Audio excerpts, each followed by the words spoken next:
दक्षिण बंगाल की किडनी कहलाने वाली मुर्शिदाबाद की आर्द्रभूमियां हर साल 2.1% की रफ्तार से दम तोड़ रही हैं। यह सिर्फ पर्यावरण नहीं, रोजगार और जीवन का भी संकट है। आज के सेशन में हम जानेंगे कि इन आर्द्रभूमियों से संबंधित हालिया अध्ययन क्या कहता है, ये आर्द्रभूमियां तेजी से दम क्यों तोड़ रही हैं और इन्हें साउथ बंगाल की किडनी क्यों कहा जाता है। खबर किससे संबंधित है? मुर्शिदाबाद की आर्द्रभूमियों से। अब मुर्शिदाबाद की आर्द्रभूमियों से, ठीक है। मुर्शिदाबाद पश्चिम बंगाल का एक जिला है, ध्यान रखिएगा। यहाँ की आर्द्रभूमियों के संदर्भ में एक अध्ययन पेश किया गया है और इस अध्ययन में कहा गया कि पश्चिम बंगाल के मुर्शिदाबाद जिले में मौजूद जो आर्द्रभूमियां हैं वो हर साल औसतन 2.1% की दर से घट रही हैं। हर साल औसतन 2.1% की दर से घट रही हैं। आर्द्रभूमियां आप जानते हैं हमारे लिए कितने इंपॉर्टेंट है। हमारे पर्यावरणीय पारिस्थितिक तंत्र के लिए आर्द्रभूमियां बहुत महत्व रखती हैं। ये जल चक्र के माध्यम से जल के शोधन का काम करती हैं, इसलिए इन्हें किडनी कहा जाता है, वनों की किडनी कहा जाता है। आर्द्रभूमियां हर साल औसतन 2.1% की दर से जो ये घट रही हैं बंगाल में, मुर्शिदाबाद में, ये यहाँ संकट का कारण है। दर हमने देखा भारत में औसत रूप से 1.5 गुना ज्यादा और दुनिया के औसत से लगभग 3 गुना अधिक है। ये जो दर जो घट रही है ये दुनिया के लगभग 3 गुना से आप कह सकते हैं अधिक मानी जा रही है। अब अध्ययन में क्या क्या चीजें आई हैं? शोध 1990 से 2025 तक जो भी सैटेलाइट की इमेजेस रही हैं, चित्र रहे हैं, उनके माध्यम से देखे गए। 2019 से 2025 के बीच जो फील्ड सर्वे हुआ है मुर्शिदाबाद में, उस पर ही ये शोध आधारित है। तो सैटेलाइट इमेज, फील्ड सर्वे दोनों पर आधारित है और दोनों में पाया गया कि आर्द्रभूमियों में लगातार गिरावट हो रही है। थोड़ा सा समझते हैं मुर्शिदाबाद कहाँ है। ये मैप में आप देख रहे होंगे पश्चिम बंगाल है। पश्चिम बंगाल में ये वाला हिस्सा उत्तरी बंगाल कहलाता है और ये हिस्सा दक्षिणी बंगाल। इसलिए मुर्शिदाबाद में जो आर्द्रभूमियां हैं इन्हें दक्षिणी बंगाल की किडनी कहा जाता है, ठीक है। ये है मुर्शिदाबाद जिला है, आप देख रहे होंगे। ये जो मुर्शिदाबाद वाला हिस्सा है, यहाँ ये आर्द्रभूमियां पाई जाती हैं। बंगाल, जब भी बात करते हैं पश्चिम बंगाल की, देखिए बांग्लादेश के साथ इतनी बड़ी बॉर्डर साझा कर रहा है, ठीक है। ये फिर ये वाला हिस्सा, हालांकि बंगाल से देखिए बंगाल है ये वाला, ये यहाँ पर खत्म हो जाता है। ये असम वाला हिस्सा है, ये मेघालय वाला। पश्चिम बंगाल असम के साथ, भूटान के साथ, सिक्किम के साथ, नेपाल के साथ, बिहार और झारखंड के साथ, यहाँ ओडिशा के साथ भी अपनी सीमा साझा करता है, ठीक है। नोट कर लीजिएगा, इतने सारे राज्यों के साथ और अंतरराष्ट्रीय सीमाएं भी पश्चिम बंगाल साझा करता है। यहाँ पर है मुर्शिदाबाद और यहाँ पर ये आर्द्रभूमियां पाई जाती हैं। अध्ययन में जो भी चीजें पाई गई, सर्वे में क्या पाया गया है, देखिए 1990 में कुल क्षेत्रफल यहाँ का 5524.7 हेक्टेयर था और 2025 में ये घटकर 1700.2 हेक्टेयर हो गया और बताया जा रहा है कि ये पिछले 35 सालों में लगभग 2/3 आर्द्रभूमियों की घटने का संकेत दे रहा है। अब आप कहेंगे मैम आपने ये सब कुछ बता दिया, तो आपके लिए, क्योंकि आप लोग कहते हैं मैम स्क्रीनशॉट लेना होता है, तो ये आपके लिए लिखा हुआ भी है। यह शोध कब से कब? 1990 से 2025 तक सैटेलाइट चित्रों या इमेजेस पर आधारित है और 2019 से 2025 के बीच जो फील्ड सर्वे हुआ है उस पर आधारित है। आर्द्रभूमि क्षेत्र में क्या गिरावट देखने को मिली? 1990 में कुल क्षेत्रफल 5524.7 हेक्टेयर था, जो 2025 में घटकर 1700.2 हेक्टेयर हो गया। अपने आप में बहुत बड़ी गिरावट है, यानी 35 सालों में लगभग 2/3 आर्द्रभूमियां खत्म हो गई हैं। अध्ययन के मुताबिक आधी से ज्यादा आर्द्रभूमियां बुरी तरह खराब हो चुकी हैं और इसकी वजह क्या है? खरपतवार के अलावा जलकुंभी, गाद और प्रदूषण। जो गाद जम जाती है, प्रदूषण जम जाता है, जलकुंभी हमने देखा होगा, आपने तालाब वगैरह में भी देखा होगा जलकुंभी को। इसकी वजह से आर्द्रभूमियां खराब हो रही हैं और ये मुख्य कारण है कि बुरी तरह आर्द्रभूमियां खराब हुई हैं। किन किन आर्द्रभूमियों का अध्ययन हुआ है, कौन कौन इसमें शामिल है? तो इसमें उस क्षेत्र की कुल 14 प्रमुख वेटलैंड्स को शामिल किया गया है, जैसे अहिरोन झील, चालतिया बील, विष्णुपुर बील, बलागाछी जलाशय, बिल बेलुल, ठीक है, बिल पतड़ और 4 सूजापुर, इनसे कुछ चीजें शामिल है और भी आर्द्रभूमियां इसमें शामिल है, क्योंकि 14 है। प्रमुख वेटलैंड के नाम हमने अभी देखे। मुख्य रूप से की बात ये उठती है कि इसे दक्षिण या साउथ बंगाल की किडनी क्यों कहा जाता है। देखिए मुर्शिदाबाद की जो आर्द्रभूमियां हैं वो जल प्रवाह, सबसे इंपॉर्टेंट किसमें रोल अदा करती हैं? जल प्रवाह। ये जल प्रवाह नियंत्रित करने में महत्वपूर्ण रोल अदा करती हैं।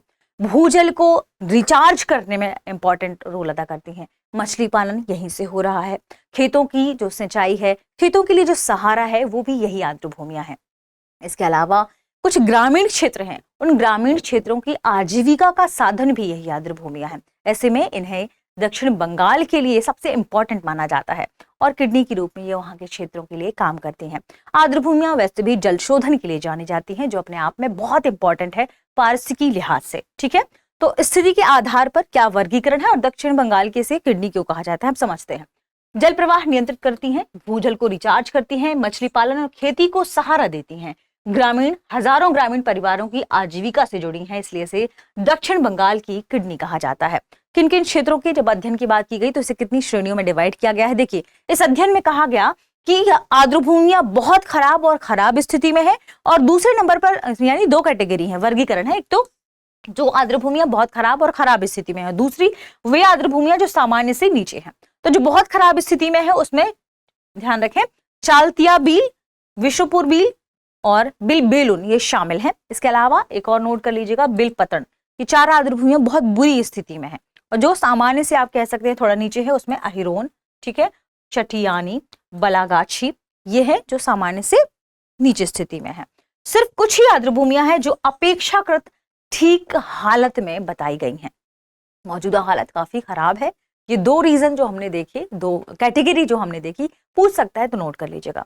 अध्ययन की अगर हम बात करें तो अध्ययन इस ओर इशारा करता है कि अगर अब हमने आर्द्र भूमियों पर ध्यान नहीं दिया तो ये दक्षिण बंगाल के लिए खतरनाक स्थिति उत्पन्न कर सकता है। ठीक है, तो खरपतवार से निपटने की जरूरत है। इसके अलावा जो वहां पर गाद जम रही है उस गाद को, सिल्ट को हटाने की जरूरत है। इसके लिए नए उपाय लाने की जरूरत है और प्रदूषण को कम करने, प्रदूषण को नियंत्रित करने की जरूरत है।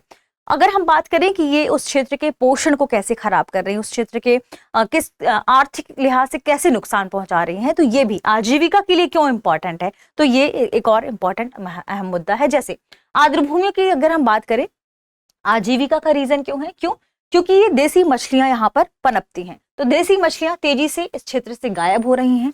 शालुक, सिंगाड़ा, कलमी साग, घीमा साग जैसे पौधे लगातार कम हो रहे हैं। इसके अलावा घरेलू जो पोषण है वो इससे प्रभावित हो रहा है, क्योंकि मछलियों का प्रोडक्शन नहीं हो रहा तो लोगों के लिए जो भोजन आपूर्ति है वो प्रभावित हो रही है। अतिरिक्त आय के साधन भी लगातार खत्म हो रहे हैं। आर्थिक नुकसान भी इससे साफ दिखाई देता है। क्या आर्थिक नुकसान, कि इनकी आजीविका इस पर निर्भर है। वेटलैंड से मिलने वाली जो सेवाएं हैं जैसे मछली पालन, खेती, पानी की आपूर्ति, चारा है, जूट सड़ाना, पर्यटन, ये सब यहाँ के आर्थिक लिहाज से सबसे इंपॉर्टेंट सेगमेंट में से एक है। तो ये सब आर्द्र भूमियों के खत्म होने से खराब हो रहे हैं। इन सब पर नकारात्मक परिणाम देखने को मिला है। इनकी कुल आर्थिक कीमत कितनी है, 2019 में लगभग 89.75 मिलियन प्रति हेक्टेयर प्रति वर्ष। ध्यान रखें इसमें डॉलर है, 89.75 डॉलर मिलियन प्रति हेक्टेयर प्रति वर्ष। 2025 में 86.96 मिलियन डॉलर हो गए, यानी कम हो गया।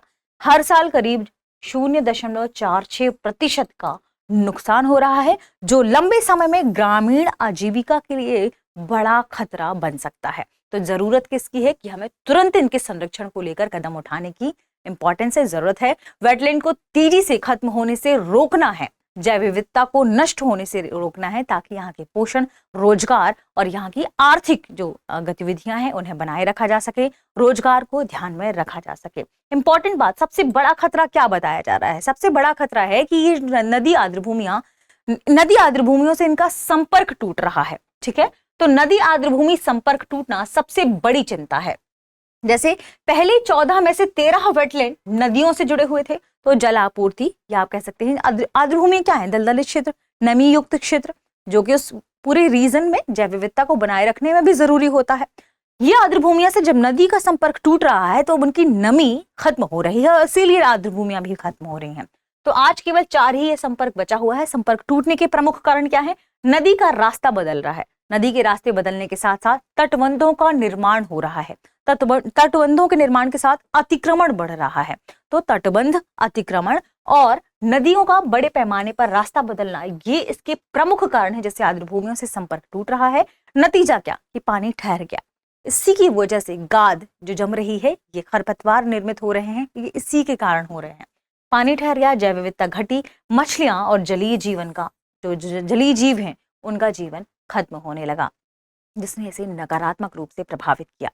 आगे बढ़ने से पहले आपके लिए एक प्रश्न है। प्रश्न क्या है? प्रश्न है, हालिया अध्ययन के अनुसार मुर्शिदाबाद जिले में आर्द्रभूमियां औसतन कितनी दर से घट रही हैं? ऑप्शन ए 0.7% दर से, ऑप्शन बी 1.4% दर से, ऑप्शन सी 2.1% दर से और ऑप्शन डी 3.5% प्रति वर्ष दर से। ध्यान रखिए ये सारी चीजें प्रति वर्ष के सेक्शन में है। इस प्रश्न का सही जवाब कमेंट सेक्शन में देना ना भूलें। मिलते हैं अगले वीडियो में। शुक्रिया।